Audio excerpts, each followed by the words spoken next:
Commercial gas ధరని చాలా భారీగా పెంచేసింది. 19 కేజీల కమర్షియల్ సిలిండర్ పైన 993 రూపాయలను పెంచేసింది. ఇక ఈ రేట్లతో హైదరాబాద్లో కమర్షియల్ గ్యాస్ సిలిండర్ ధర 3315 రూపాయలు అవుతోంది. ఇరాన్ ఇజ్రాయెల్ యుద్ధం తర్వాత 3 సార్లు గ్యాస్ ధరలు పెరిగాయి. మార్చిలో 144 రూపాయలు, ఏప్రిల్లో 195 రూపాయలు, ఇప్పుడు ఒకేసారిగా 993 రూపాయలు. ఇప్పటికే 144, 195 పెరిగితేనే ఒక్కో టిఫిన్ మీద 10 రూపాయల చొప్పున వసూలు చేస్తున్నారు టిఫిన్ సెంటర్ల యాజమాన్యాలు. అఫ్కోర్స్ వాళ్ళకు కూడా చాలా తీవ్రంగా నష్టం వాటిల్లుతుంది. కానీ పెరిగిన ధరల్ని మళ్ళీ తగ్గిస్తారా? తగ్గించరు, అలాగే ఉంచేస్తారు. ఇప్పుడు ఒక్కో టిఫిన్ సెంటర్ పైన అధిక భారం పడుతుందని చెప్పి వాళ్ళు టిఫిన్ పైన 10 రూపాయలు పెంచిన వాళ్ళు రేపటి రోజు తగ్గించకపోగా అప్పుడే 10 రూపాయలు పెంచారంటే ఇప్పుడు 990 రూపాయలు అయింది ఒక కమర్షియల్ సిలిండర్ ధర. అంటే వాళ్ళ అమాంతంగా ఒక్క టిఫిన్ తినాలంటే 100 రూపాయలు కావచ్చు. ఒక్క టిఫిన్ తినాలంటే ఇప్పుడు డైరెక్ట్గా 100 రూపీస్ వసూలు చేసే అవకాశం కూడా ఉంది. ధరల పెరుగుదలతో రెస్టారెంట్లు, హోటళ్ళు చాలా పెద్ద మొత్తంలో ఆందోళన వ్యక్తం చేస్తున్నాయి. సిలిండర్ రేట్ల పెరుగుదలతో ధరలు రెస్టారెంట్లో, హోటల్లో కూడా పెరిగే అవకాశం ఉంది. డొమెస్టిక్ సిలిండర్ ధరలో కూడా మార్పు లేదు అని కేంద్రం ప్రకటించింది. ఇక డొమెస్టిక్ సిలిండర్లో మార్పు లేదు, కానీ కమర్షియల్లో మాత్రం పక్కాగా చేంజ్ ఉన్నాయి. సో ఆ చేంజెస్ ఏంటి అని అంటే 993 రూపీస్ ఒకేసారి సుమారుగా 1000 రూపాయలు పెంచేసి ఈరోజు కమర్షియల్ సిలిండర్ ధర 3315 రూపాయలు పలుకుతోంది. దీనివల్ల మీరు ఇంట్లో చేసుకుంటే మాకేం లాభం నష్టం అనుకుంటే ప్రతిదీ కూడా బయట నుంచి, అఫ్కోర్స్ ఏదైనా ఓ పెరుగు ప్యాకెటే కావాలనుకోండి, సో బయట మంచిగా వాటిని మరిగించి ఆ పాలని పెరుగుగా చేయడానికి పాలను మరిగించాలా, అప్పుడు సిలిండర్ కావాలా వద్దా? సో బయట నుంచి కొనుగోలు చేసే పెరుగు ప్యాకెట్ ధర కూడా పెరగబోతుంది. అంటే బయట కమర్షియల్గా వచ్చేటువంటి పెరుగు ప్యాకెట్లు కాదు, ఎక్కడైనా రీటైల్గా డైరీ దగ్గర వెళ్ళాలనుకుంటే అది కూడా ఎఫెక్ట్. ఇంకా ఇది ఒకటే కాదు, చాలా పెద్ద మొత్తంలో నిన్నటి వరకు ఎవరైతే వీకెండ్స్ వచ్చాయో it's a biggest shocking news. ఈ రోజు నుంచి 3 రోజుల పాటుగా ఇట్స్ ఎ లాంగ్ వీకెండ్. ఈరోజు May 1, రేపు సాటర్డే, ఎల్లుండి సండే. ఈ 3 రోజుల పాటుగా పబ్బులు, గబ్బులు అని తిరిగే వాళ్ళందరికీ కూడా ఒక బిగ్గెస్ట్ షాక్ అని చెప్పాలి. బిర్యానీలు ఉండవు, బ్రేక్ఫాస్ట్లు ఉండవు, బయటికి వెళ్ళి ఏం తిందామన్నా కూడా మీరు ఇన్ని రోజుల వరకు ఒక 1000 రూపాయలు అంచనా వేసుకొని బయటికి వెళ్తే ఇప్పుడు సుమారుగా 4-5 వేలు కాబోతున్నాయి. బికాస్ ధరలు పెంచబోతున్నారు ఆ స్థాయిలోనే. మా ప్రతినిధి మధు జాయిన్ అవుతారు నాతో పాటుగా. మధు, సో ఈ స్థాయిలో పెరిగిపోయింది. బహుశా కమర్షియల్ సిలిండర్ ధర ఈ స్థాయిలో పెరగడం హిస్టరీలోనే ఫర్ ద ఫస్ట్ టైం అనుకుంటా. ఈ స్థాయిలో పెరిగిపోవడం అఫీషియల్గా 3300 రూపాయల పైచిలకు పలుకుతోంది. సో ఈ స్థాయిలో సిలిండర్ ధరలు పెరిగిన తర్వాత నాకు తెలిసి హోటళ్ళు, టిఫిన్లు తెరవాలంటేనే ఆందోళన వ్యక్తం చేసే పరిస్థితి. ఒకవేళ తెరిచినా కూడా అమాంతంగా వాటి ధర 100 రూపాయల వరకు వెళ్ళినా ఆశ్చర్యపోకుండా అదనంగా. సో ఎలా ఉండబోతోంది దీనిపైన కమర్షియల్ సిలిండర్ ధరల వాడకాలు చేసేటువంటి రెస్టారెంట్ల రియాక్షన్ ఏంటి? ఎగ్జాక్ట్లీ, నిజంగానే నరేంద్ర మోదీ ప్రధాని గతంలోనే చెప్పారు, కరోనా తర్వాత అత్యంత క్లిష్ట పరిస్థితులు ప్రపంచం ఎదుర్కోబోతా ఉంది. దాన్ని ఫేస్ చేయడానికి భారత్ తర్వాత రాష్ట్రాలన్నీ కూడా సిద్ధంగా ఉండాలనేటువంటి స్టేట్మెంట్ చేశారు ముఖ్యమంత్రికి సంబంధించినటువంటి వీడియో కాన్ఫరెన్స్ కి సంబంధించిన సమావేశాల్లో. సో ఆ పరిస్థితులు ఇప్పుడు మెల్లగా రిఫ్లెక్ట్ అవుతున్నట్టుగా కనిపిస్తా ఉంది.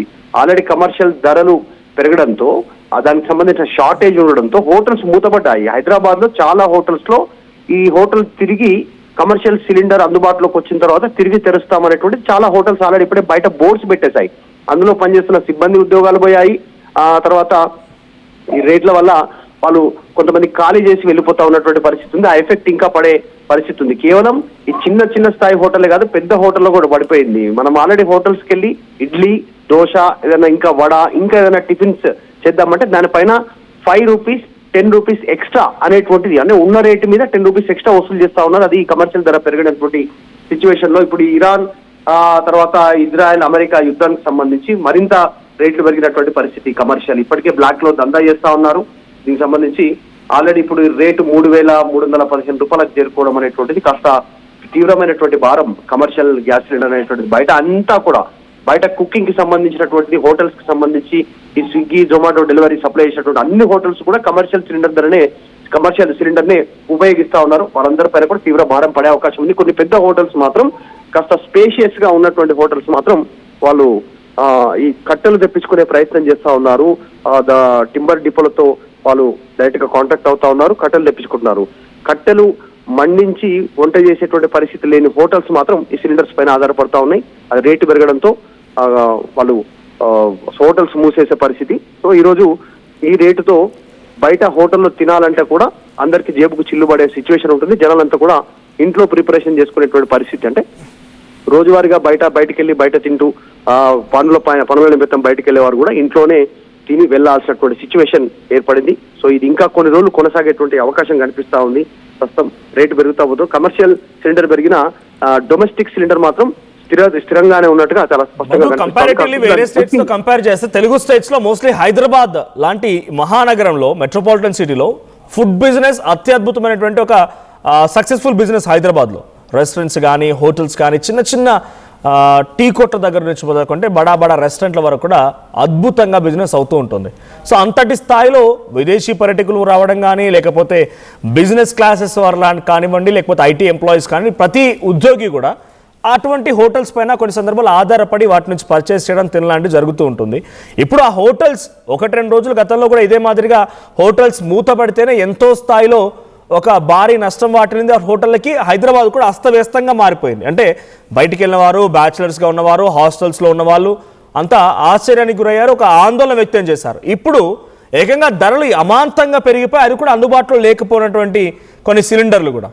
సో ఏంటి సిచ్యువేషన్? వీటితో గవర్నమెంట్ ఏ రకంగా వారికి కొంచెం సపోర్ట్ ఇవ్వబోతోంది, లేకపోతే ఇటువైపు నుంచి రెస్టారెంట్లు, హోటళ్ళు, హాస్టల్స్ రియాక్షన్స్ ఏంటి? ముఖ్యంగా హాస్టల్స్ వరకు తీసుకుంటే విద్యార్థులకి వాళ్ళ ఏ రకంగా సప్లై చేయబోతున్నారు ఫుడ్ని? మరి నిజంగానే హాస్టల్స్ ఉన్నాయి, పీజీ సంబంధించినటువంటివి, తర్వాత ఉమెన్స్ హాస్టల్స్ ఉన్నాయి, తర్వాత కోవిడ్ హాస్టల్స్ ఉన్నాయి, వీటితో పాటు రెసిడెన్షియల్ హాస్టల్స్ ఉన్నాయి. చదువుతో పాటు ఆల్రెడీ హాస్టల్స్ పిల్లలు అక్కడే ఉంచి ఇప్పుడు శ్రీ చైతన్య లాంటి ఇంకా కొన్ని కార్పొరేట్ కాలేజీలు అక్కడే హాస్టల్స్, వాటిపైన కూడా భారం పడేటువంటి అవకాశం ఉంది.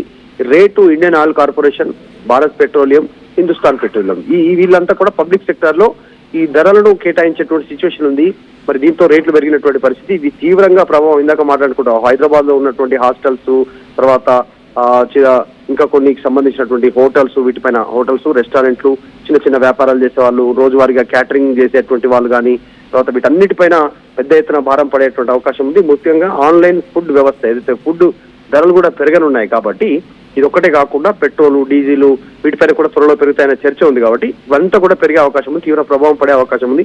రెస్టారెంట్ బిల్లులు పెరిగేటువంటి అవకాశం ఉంది. ఇప్పటివరకు నార్మల్ గా ఉన్న కొన్ని రెస్టారెంట్స్ ఈ ధరతో అమాంతం రేట్లు పెంచే అవకాశం ఉంది. ఇప్పుడు బిర్యానీ దాదాపు హైదరాబాద్ లో నార్మల్ వ్యక్తి తినాలనుకుంటే 250 నుంచి 300 రూపాయల వరకు, అంటే క్వాలిటీ 300 వరకు ఉన్నటువంటి బిర్యానీ ఒక్కసారిగా 500కి పెరిగినా ఆశ్చర్యపోవాల్సిన అవసరం లేదు. సో ఈ రేటు పెరిగే అవకాశం ఉంది. చాయ్ లవర్స్ ఎవరైతే ఉన్నారో 10 నుంచి 15 రూపాయలకు చాయ్, సింగిల్ చాయ్ లభించే చాయ్ 25-30 రూపాయలకు చాయ్ లభించే అవకాశం ఉంది. సో ప్రతి రంగంలో ప్రతి చిన్న అంశం పైన కూడా ఎఫెక్ట్ పడేటువంటి అవకాశం ఉంది. నెక్స్ట్ రవాణా రంగం మీద కూడా ఎఫెక్ట్ పడే అవకాశం ఉంది. సిఎన్జి, ఎల్పిజి మీద ఆధారపడి అనేక వాహనాలు నడుస్తా ఉన్నటువంటి పరిస్థితి, వాటిపైన తీవ్ర ప్రభావం ట్రాన్స్పోర్టేషన్ మీద, ఈ పబ్లిక్ ట్రాన్స్పోర్టేషన్ మీద కానీ కమర్షియల్ ట్రాన్స్పోర్టేషన్ మీద కూడా తీవ్ర ప్రభావం పడే అవకాశం ఉంది. ఈ ఎఫెక్ట్ కాస్త లాంగ్ ప్రాసెస్ లో కొంచెం సుదీర్ఘంగానే ఉండే సిచ్యువేషన్ ఉంది. దీన్ని రాష్ట్రాలు ఎట్లా ఫేస్ చేస్తాయి, కేంద్రాలు ఎట్లా సహకరిస్తాయి అనేటువంటి చూడాలి. ఎందుకంటే ప్రపంచంలో మన దేశం 2వ అత్యంత ప్రపంచ జనాభా కలిగినటువంటి పరిస్థితి, అత్యంత ఎక్కువ జనాభాగా చైనా తర్వాత. చైనాను బీట్ చేయబోతున్నారు. 140 కోట్ల మంది జనాభాతో తొణికిసలాడుతున్నటువంటి భారత్ కి ఎల్పిజి, సిఎన్జి, పెట్రోల్, డీజిల్, ఈ క్రూడ్ ఆయిల్ అనేటువంటి దానిపైన పెద్ద ఎత్తున ఆధారపడ్డాం. సో మారాల్సినటువంటి అవసరం ఉంది. ప్రజలు, ప్రభుత్వాలు అన్ని కూడా దీన్ని ఎట్లా ఫేస్ చేస్తాయో చూడాలి. Thank you Madhu. సో కేంద్రం అమాంతంగా కమర్షియల్ సిలిండర్ ధరల్ని పెంచేసింది. 993 రూపాయలు ఈరోజు ఒక్కరోజే పెంచడంతో ఆ ఫైనల్ ధర 3,300 పైచీలకు నమోదైంది. హోటళ్ళు, రెస్టారెంట్లు, హాస్టల్ అన్నీ కూడా ఒక్కసారిగా తల్లు పట్టుకునే పరిస్థితి. రెస్టారెంట్ బిజినెస్ నడవు, హోటల్స్ నడవు, హాస్టల్స్లో కూడా పిల్లలకి, విద్యార్థులకి లేదా పీజీస్లో ఉన్నటువంటి ఉద్యోగస్తులకి వాళ్ళకి ఫుడ్ సప్లై చేయాలన్నా కూడా కొంత కష్టమే. సో ఈ ప్రభావం చాలా తీవ్రంగా ఉండబోతోంది. సో ఇప్పుడు పెరిగినటువంటి ఈ సిలిండర్ ధరలతో అటు వ్యాపారస్తుల రియాక్షన్ ఏంటో చూడాలి. సో మీ అభిప్రాయం ఏంటి? ఈ స్థాయిలో గ్యాస్ ధరలు పెరిగాయి అన్నప్పుడు పెట్రోల్, డీజిల్ ధరలు కూడా పెరిగే అవకాశం కూడా ఉంది. సో అంటే ఒక రకమైనటువంటి ఇన్ఫ్లేషన్కి ఇది కారణమవుతోంది. సో 10 రూపాయలు ఈ వరకే ఆల్రెడీ టిఫిన్ల పైన పెంచినటువంటి ఆ టిఫిన్ సెంటర్లు బిర్యానీస్ పైన ఏకంగా ఇందాక ప్రతినిధి మధు చెప్తున్నట్టుగా 100 రూపాయల బిర్యానీ కాస్త 500 పైన కూడా ఆశ్చర్యపోక అటువంటి సిలిండర్ ధరలు పెరిగిపోయాయి. చూద్దాం మరి ఏం జరుగుతుందో. సో మీ అభిప్రాయం ఏంటి? లాంగ్ వీకెండ్ వచ్చింది ఆల్రెడీ.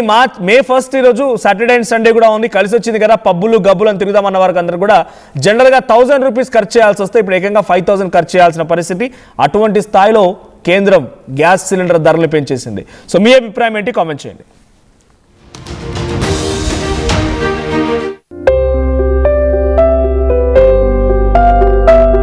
చిన్న చిన్న ఆనందాలు 35 ఏళ్లుగా నా జీవితంలో లేవు. 35 ఏళ్లుగా నేను డైపర్లలో బ్రతికాను. 6 సెంటీమీటర్ల ఫిస్టులా నా మూత్రాశయంలో లీక్ కారణమైంది. ఎవరూ నాకు సహాయం చేయలేకపోయారు.